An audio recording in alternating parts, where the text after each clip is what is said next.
Hello and welcome to Americans Learn. My name is Lauren. Today I am going to be reacting to a UK musician slash comedian. I'm going to be looking at a couple of songs from Tim Minchin. I've seen him pop up a few times in the comments, and I'm very curious to see how this one goes. I'm excited. I feel like I've seen him before on a panel show, or maybe he was on Taskmaster? I don't know. I have seen all of the UK version of Taskmaster. I'm, working my way through the most current season. But I think he was on it, but I can't remember if he was on like I think it might have been a special.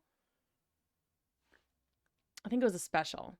In any case, I know him a little from that. I didn't realize he was a singer until now. So I'm excited to get going on this. I love songs. I like comedy. If this is anything like Bo Burnham, I am super here for it. So this one is called Prejudice by Tim Minchin.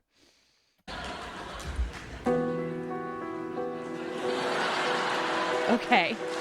Vibes right off the bat with that hair. The dark eyeliner. I love it.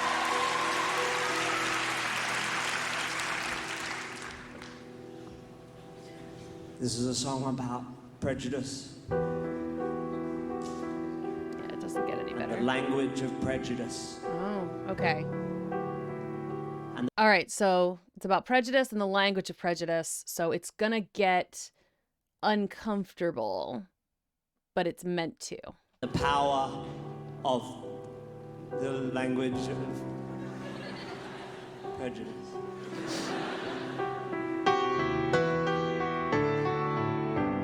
It's called Prejudice.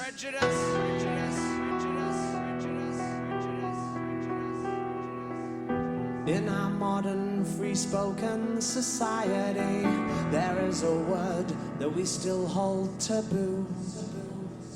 A word with a terrible history of being used to abuse, oppress and subdue. Just six seemingly harmless letters arranged in a way that will form a word with more power than the pieces of metal that are forged to make swords. A couple of G's, an R and an E, an I and an N. Just six little letters, all jumbled together, have caused damage that we may never mend. And it's important that we all respect that if these people should happen to choose to reclaim the word as their own, it doesn't mean the rest of you have a right to its use. So never underestimate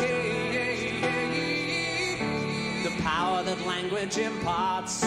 Sticks and stones may break your bones, but words can break hearts. Oh my God. A couple of G's, unless you've had to live it. An R and an E, even I am careful with it. An I and an N, in the end it will only offend. Don't wanna have to spell it out again.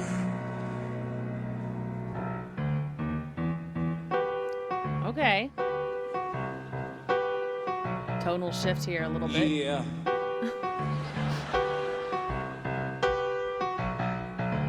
Only a ginger can call another ginger. Only a ginger can call another ginger. Okay, so I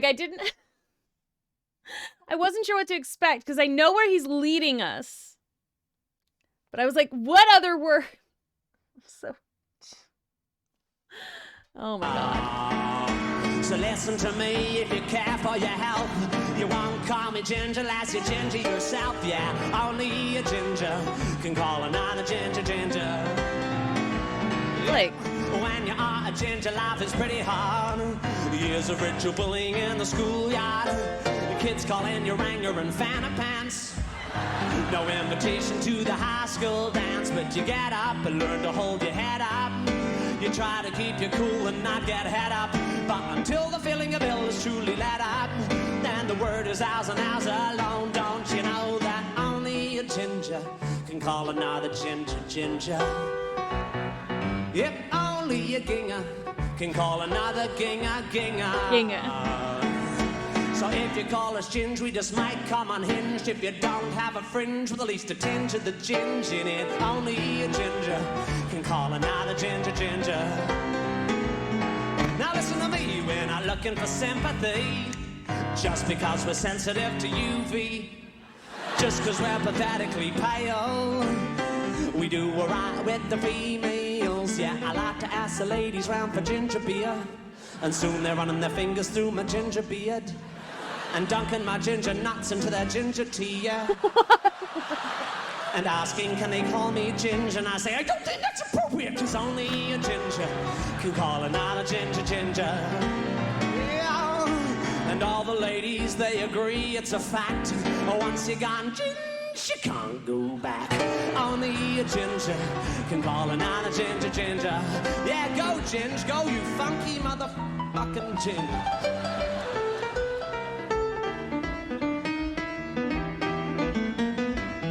That's like, oh my God. Yes, Tim. Yeah, you can call us bozo or fire truck. You can even call us carrot top or blood nut. Yeah, you can call us matchstick or tampon. That's one? Jeez. Sorry, gingers.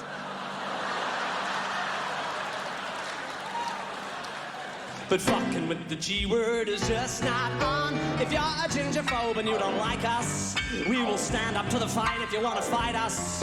But if you cut yourself, you might catch gingivitis. So maybe you should shut your funky mouth. Yeah, only a ginger can call another ginger ginger.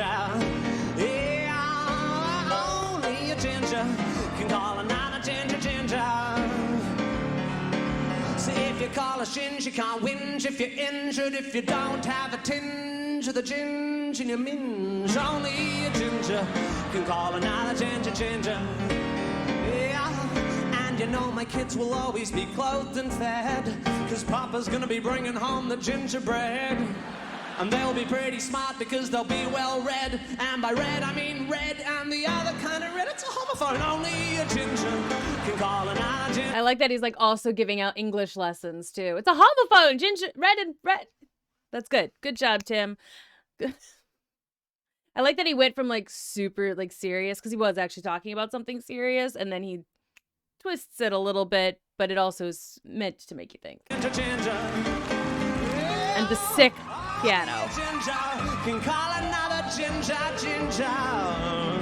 Just like only a ninja can sneak up on another ninja. Only a ginger, only a ginger, only a ginger, yeah. Are you listening? I'm not pointing the finger, I'm just having a singer. I am just reminding ya that only a ginger can call another ginger ginger. Okay. And I like the fact that, you know, also it's very much still talking about something else, a different word that people have decided that they can just use. And that video came out, when did this come out? Prejudice, 13 years ago. So this has been a problem for quite a while. And yeah. You know who you are, and you know the word that you shouldn't be saying. And I will say, like, the bars, like, he, you know, tickled them ivories. That was very good. And I also loved the part where he, like, just was going with his left hand and, like, stomping his foot. Like, that was cool. I was like, I always forget that you can do some cool stuff like that with piano. Like, it's always fun for me to, like, actually witness people enjoying, like, and getting fully bodily into playing their instrument. That's always good. I always like to see it. And, you know, it's always good I like it when comedians, like Bo Burnham, like apparently Tim Minchin does, bring in real world, actual problems, frame it in a way that is, like, not offensive, and also calls people out, and it's like, think about how you're acting. I'm all for it. Good job, Tim Minchin. I really liked that one, and it was so freaking catchy. Like, and I liked the tonal shift too. Like when he makes you think about, it's like, oh yes, the power of words, and it's like, we know which word, we all have a word in our head that we're thinking, and then he like total tonal shift to like change the word to be ginger instead. I'm like, that was good. That was clever. Very clever writing. I appreciated that. I am going to listen to one more. We're going to do Confessions now. I have no idea, again, what to expect. Is it going to be like a religious thing this time? Or just like an honesty message? I don't know. I'm curious to see what... I've literally had this conversation with so many of my like girlfriends throughout the years. We've come to the conclusion that everybody loves boobs. Like, that is the conclusion that we, as a group, me and all of my girlfriends have come to. Everybody loves boobs. Boobs are great. That's just a fact. Boobs are awesome. Everybody loves them. I will say that I know, like, I've gotten some comments too. It's like people mentioning, it's like, oh, well, girls won't date somebody who's taller than them or who's shorter than them, and that's really shallow too. It's like, yeah, no one's saying that that's not also shallow, but it is also documented, like, in media that women are treated worse a lot of the time when it comes to their appearance versus men. Like, you know, you got Adam Sandler, for instance, who does all these movies with these super gorgeous women. And it's like, and Adam Sandler is just some guy. And like, there's so many sitcoms out there where, you know, you've got just some guy with a hot wife, and it's always that sort of dynamic. So like, that's the issue that I tend to have. Not saying that women don't have aesthetic shallowness as well, like when it comes to who they date, but it does, at least from my perspective, feels often worse. Anyway, not the point. The point was boobs are great, and he's not wrong. Never, ever. I do not want to own a business. So stressful. No, thank you. That was fantastic. And where was the lie? Where was the lie, yo? There was none. He was right about everything. And he's still right about everything. And like, he was right about copyright lawyers being terrible, which is, again, a problem we have all the time here as well. He was right about everything he said about women. He was right about everything he said about the environment. He was right about the boobs, dude. Not wrong. Very correct. Oh my God. All right. That was Tim Minchin. I am glad that people suggested him to me because he was fun. I enjoyed him. And I'm like, again, I was like, I think I knew about him. Like, I had not seen those. But I know that I saw him in something. I just can't. Now I got to go back and like see if I can't find what I saw him in the first time and just rewatch it with this on the back burner. So, like, just thinking about it. That was great. That was fantastic. I had a lot of fun. I hope you did too. If you want to see more Tim, let me know in the comments below. If there are other comedians or singer-songwriters that you would like me to react to, like to introduce me to, that would be fantastic. I love meeting new people, learning new stuff, being introduced to like whole new genres and like people that I've never even heard of. So thank you again so much for watching, and I will see you all in the next video. Bye-bye.